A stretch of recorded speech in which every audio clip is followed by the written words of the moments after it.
Ni saya nak pergi buka puasa kat masjid. Tengok saya kat masjid Arwin sama Mami, Syumi dan Nani.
Iftar di masjid.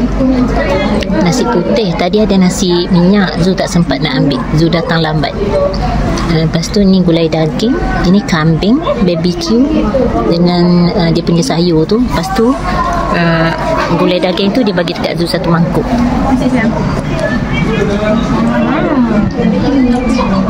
Lepas tu Zul ambil tebikai. Tadi mana pergi ni kurma.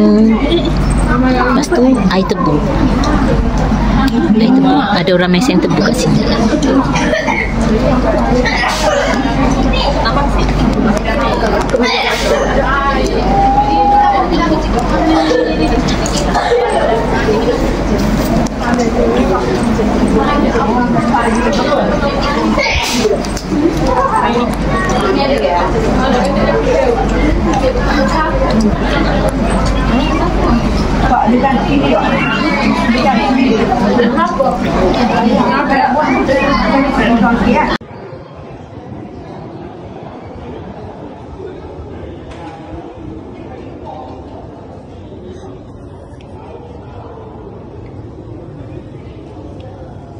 Hello, so kita orang dekat masjid. Isa dan Mami nak cari apa kek birthday untuk Daddy. Nak beli sate tapi sate pula tutup. Jadi kita orang plan nak beli kek je lah. Tak apalah. Biasa pun. Sama Rabu setia kita Cumi Yusuf untuk masa nanti dia ke sana. Kita tak ada siapa lagi kita nak bawa dan kita kan.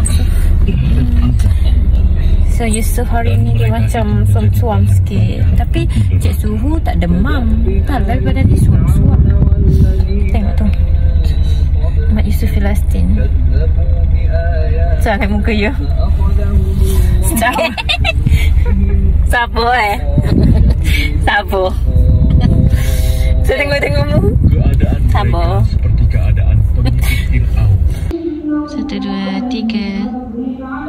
1, 2, 3. Happy birthday Daddy.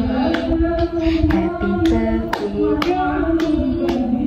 Happy birthday. Happy birthday. Happy birthday Daddy. Kiss Daddy. Kiss Daddy. Kiss Daddy. Muah. Panah macam itu. 1, 2, 3. Potong. Cari kamu.